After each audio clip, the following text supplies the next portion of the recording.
జగన్మోహన్ రెడ్డి వెళ్తున్నాయంటే అది సొంత పార్టీ సొంత సినిమాలు నలుగురు ఐదుగురు కలిసి వెళ్ళట్లేదు కదా. మీరిద్దరు కలిసి నన్ను కొట్టేస్తారు, నేను ఒక్కడనే కొట్టాలంటే ఇబ్బందిగానే ఉంటుంది కదా. నేను ఒక్కడనే ధైర్యంగా వెళ్తున్నాను, మాట్లాడుతున్నాను, వస్తున్నాను. మీరు నలుగురు ఉన్నారు, మరి మీరు కూడా వెళ్ళాలి కదా. ఇప్పుడు నన్ను ఒక్కడిని ఎదుర్కోలేక కదా ఇవన్నీ చేసావు, నలుగురిని పెట్టి ఐదుగురిని పెట్టేసావు. నేను కూడా సిపిఎం కాంగ్రెస్ కలుసుకుంటే మేము కూడా కొట్టేసేవాళ్ళం ఆ రోజు. మేము అలా చేయలేదు కదా. మేము ఈ రోజు కూడా ఒంటరి పోరాటం చేస్తామంటున్నాం కదా. ఎందుకని 3 పార్టీలు కలిసి వచ్చినా కానీ ఒంటరిగా పోరాటం చేయడానికి? మేము ఒంటరిగానే చేస్తాం. వన్ సైడ్ ఇంకొకసారి ఓడిపోయినా మళ్ళీ ఎలక్షన్లో బతికుంటే జగన్మోహన్ రెడ్డి అతను బతికుంటే మళ్ళీ కూడా వన్ సైడే చేస్తాడు, గెలవు పని. ఎందుకని అంటారు ఒంటరిగా? మా ఎజెండా అలాంటిది. మేము సింగిల్గానే చేస్తాం, ఎవరిని పొత్తు పెట్టుకోం. మాకు వచ్చిన ఎమ్మెల్యేలు వస్తారు, గెలిస్తే గెలుస్తాం, ఓడిపోతాం. ఓడిపోయినా ప్రతిపక్షంలో ఉంటాం, ప్రతిపక్షం కూడా లేకపోతే ఇంట్లో ఉంటాం. మేము కలుపుకొని చేయాల్సింది ఇది అయితే లేదు. అది మాది వాళ్ళ జేజనాని కాడి నుంచి వస్తుంది. సొంత పార్టీ పెట్టుకున్నాం, సొంత పార్టీ గెలిచాము, 152 కొట్టాము. ఫస్ట్ పోటీ చేసినప్పుడు 65 కొట్టాము, తర్వాత 152 కొట్టాము. నిన్న 11 సీట్లకు పోయింది. పోతే కూడా మాకేం బాధ అనిపించట్లా. గవర్నమెంట్ అనేది జనాన్ని నిర్ణయం వాళ్ళు చేయాలి. జనాన్ని ఒకసారి ఇచ్చారు, మనకు పగ్గాలు పట్టించారు. ఫస్ట్ సారి ప్రతిపక్షంలో కూర్చోబెట్టారు, రెండోసారి అవకాశం ఇచ్చారు. 5 సంవత్సరాలు మేము వేయలేము. మళ్ళా సంవత్సరం వచ్చేప్పుడు ఓడిపోయిన తర్వాత మేము బాధపడాల్సిన అవసరం కూడా మేము బాధ కూడా పడట్లేదుగా. ఓటమికి 2029లో మళ్ళీ వైసీపీ వచ్చే అవకాశం ఉందంటారా? 100% రావాలి నా లెక్క ప్రకారం. ఎలా అనుకుంటున్నారు? 11 సీట్లకే పడిపోయింది కదా, మళ్ళీ ఎలా వస్తుంది అనుకుంటున్నారు? ఒక సీట్ తైనా కొడతాం అనుకుంటున్నాం, సింగిల్ సీట్ తైనా కొడతాం. మీకు బలం ఎక్కువ ఉంది, 160 సీట్లు కదా.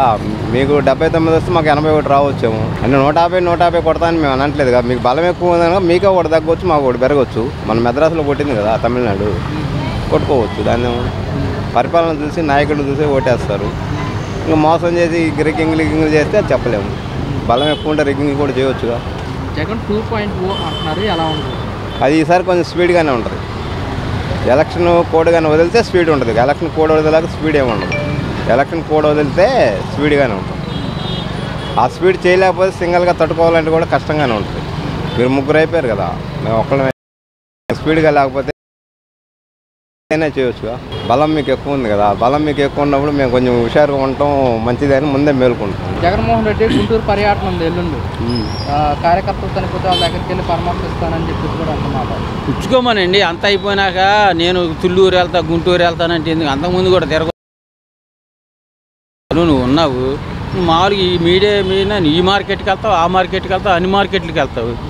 అలాగే వీళ్ళు ప్రత్యేకంగా నేను బాగుందనని ఒక 2 3 4 5 భోజనం చేసుకెళ్తాను పని లేదు కదా. నార్మల్గా వెళ్తే నార్మల్గానే వస్తున్నాడు చూస్తున్నాడు కొందామని చెప్పి నీ చుట్టూ తిరుగుతారు. నువ్వు వాళ్ళకి బయటపడి నువ్వు అలాగెళ్ళి ఇలాగెళ్ళి వచ్చి జనానికి నువ్వు దూరం అయిపోయావు, అంతే తప్ప ఏం లేదు.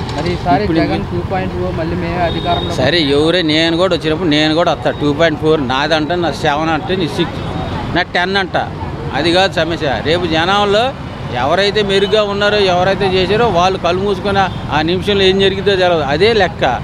మనం చెప్పుకున్నాయి లెక్కలు కాదు అని నేను ఎవరైనా గెలవాలనే వెళ్తారు కదా. ఎవరు మంచి చేస్తే వాళ్ళకి వెళ్తారు. ఈరోజు వైఎస్ఆర్ కాంగ్రెస్ పార్టీ ఎన్నుకోటి కార్యక్రమం నిర్వహించడం జరిగింది, ఏం చెప్తారు? చంద్రబాబు వల్ల మాకు ఉపయోగం లేదండి. 2014లో చెప్పాడు ఎన్నో మాటలు, అమలు నెరవేర్చాడు, అవి చేయలా. ఇవాళ సూపర్ 6 అన్నాడు. 2024లో సూపర్ 6 లేదు. సంవత్సరం 3 మాసాలు ఉంది. నాకు 2 ఆడపిల్లలు, నా పెద్ద పిల్ల డిగ్రీ, చిన్న అమ్మాయి 10th పాస్ అయింది. 1 రూపాయి వచ్చింది లేదు. మేము కూలి చేస్తే బతికినట్టు 1 రూపాయి వచ్చింది లేదు మాకు ఆదాయం. జగన్మోహన్ రెడ్డి ఉండగా మేము ఇల్లు కట్టుకున్నాం. ఇల్లు కట్టి నేను డాబా కట్టుకున్నా. మాది బాపులపడి మండలం, గన్నవరం నియోజకవర్గం మాది. ఇల్లు కట్టా తమ్ముడిగా. వీడేం చేశాడు మాకు? అయితే మాకు జగన్మోహన్ రెడ్డిలో పడింది.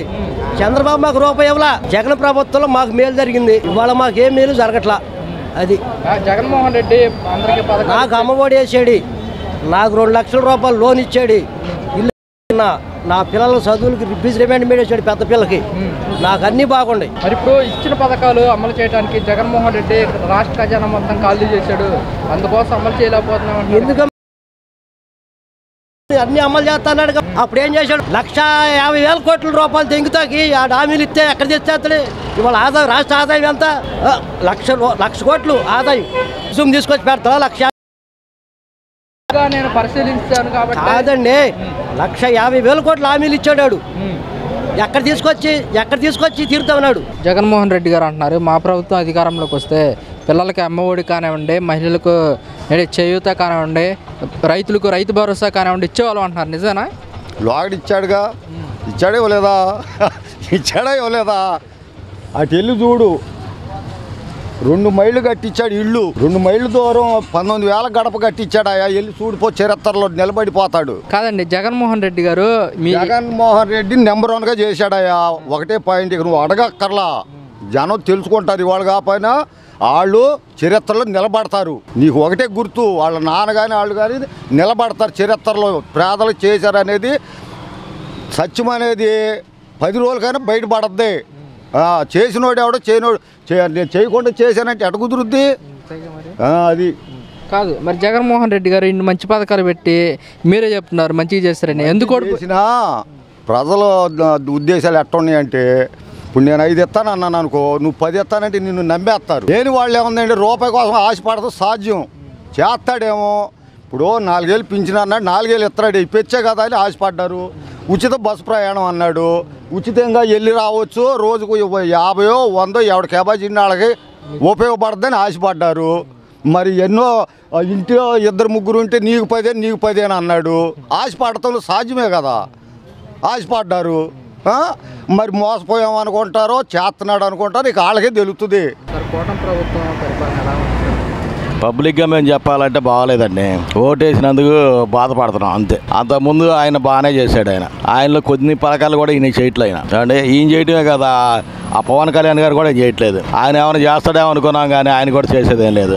ఈయన ఏది చెప్తే అది చేయటమే కదా. ఆయన ఏ పథకాలు అందట్లేదు. బస్సు అన్నారు, ఉచిత బస్సు అన్నారు, లేదు. ఫ్రీ గ్యాస్ అన్నారు, లేదు. మరి ఎవరికో ఒకరికి 2 ఇస్తున్నారు అంతేగాని ఎక్కువ మంది ఎవరికి ఇవ్వట్లేదు. వాళ్ళు చెప్పింది ఏంటి, ఇంటికి 15,000 ఈ మాత్రం బాగా చెప్పారు. ఆ టోల్స్ ఎంత టోల్స్ అవుతున్నాయి, ఎక్కడున్నాయి? ఇక వాళ్ళ బదులు మనం ఇవ్వాలేమో తీసుకెళ్ళి, ఇక అమ్మ ఇంటికి 15,000 ప్రభుత్వం వాళ్ళు చేస్తున్నప్పుడు వాళ్ళు చేయాలి కదా. ఈ పనులు చేస్తానని ఎందుకు ఒప్పుకున్నారు, ఎందుకు వచ్చారు? రాకూడదు కదా. చేసేవాళ్ళు చేస్తారు కదా, చేసేవాడి మీద బురద చల్లుతున్నారు. ఎలా అనిపించింది అన్న కూటమి ప్రభుత్వం పరిపాలన ఎలా ఉంది? సూపర్గా ఉందండి. ఎందుకంటే అమ్మఒడి ఇచ్చాడు, రైతు భరోసా డబ్బులు ఇచ్చాడు, ఫ్రీ బస్సులు ఇచ్చాడు, సూపర్ 6 వాగ్దానాలు ఉన్నాయి కదా, అవన్నీ అమలు చేశాడు. కాబట్టి చాలా బాగుంది. రోడ్ల మీద విమానాలు దిగి వెళ్తున్నాయండి ఈ రోజుల్లో. అట్లా ఉంది మరి. మేము అడిగామా వాలంటీర్ని, అన్నారు 10,000 జీతం ఇస్తానని. జగన్ రెడ్డి ఇచ్చి 5,000 ఏం సరిపోతాయి మీకు, 10,000 ఇస్తానన్నాడు. ఇచ్చావా? మాట తప్పినట్టే కదా. 50,000 సంపాదించుకునేటట్టు చేస్తానన్నారు, చేశారా? అది లేదు. సరే, ఇంటింటికి వెళ్ళి MDU వెహికల్స్ ఉన్నాయి, రేషన్ వాహనాలు. ఆ రేషన్ వాహనాలు మరి వారికి ఉపాధి పోయిందిగా. సంవత్సరంలో 5 సంవత్సరాల్లో 20 లక్షల ఉద్యోగాలు ఇస్తారన్నారు. ఒక్క ఉద్యోగం అని ఇచ్చారా సంవత్సరంలో? సంవత్సరానికి లెక్కేసుకుంటే 4 లక్షల ఉద్యోగాలు ఇవ్వకుండా మీరు ఇంకా పీకేశారు. మీరు వాలంటీర్ 2,60,000 ఉద్యోగాలు పీకేశారు. MDU వెహికల్స్ వాళ్ళకి ఉపాధి లేదు. ఇట్లా చేస్తే ఎట్లాగా చెప్పండి?